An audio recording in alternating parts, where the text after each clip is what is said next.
تازہ ترین ویڈیوز کے لیے چینل کو سبسکرائب کر کے بیل آئیکن اور آل نوٹیفیکیشن پر کلک کریں تاکہ آپ کو ملے ہر اپڈیٹ سب سے پہلے۔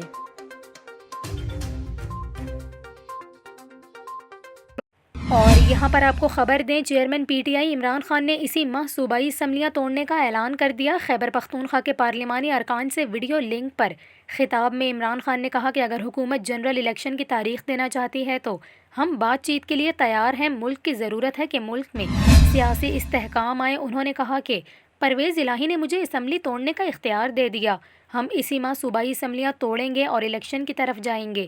ہمارے ارکان الیکشن کی تیاری کریں، الیکشنز اب ملک کی ضرورت ہیں، پی ٹی آئی کی ضرورت نہیں۔ انہوں نے مزید کہا کہ میں نے کل ان کو سمجھایا اور پیغام غلط چلا گیا، میرے کل کے بیان سے ان کو غلط فہمی ہو گئی، ان سے بات چیت کس چیز پر ہوگی، ہو ہی نہیں سکتی۔ ان کا حکومت میں آنے کا مقصد کیا تھا؟ چوری معاف کرانا۔ اس کے علاوہ عمران خان نے کہا کہ ان کی کوشش یہی ہے کہ اب یہ الیکشن جیت نہیں سکتے تو تاخیر کر رہے ہیں، الیکشن کمیشن ان کے ساتھ ملا ہے، ان کو لانے والے سہولت کاروں کو نہیں پتا کہ ملک کہاں جا رہا ہے۔ میری پیش گوئی ہے کہ ملک کو تباہی کے دہانے پر چھوڑ کر یہ پھر بھاگ جائیں گے۔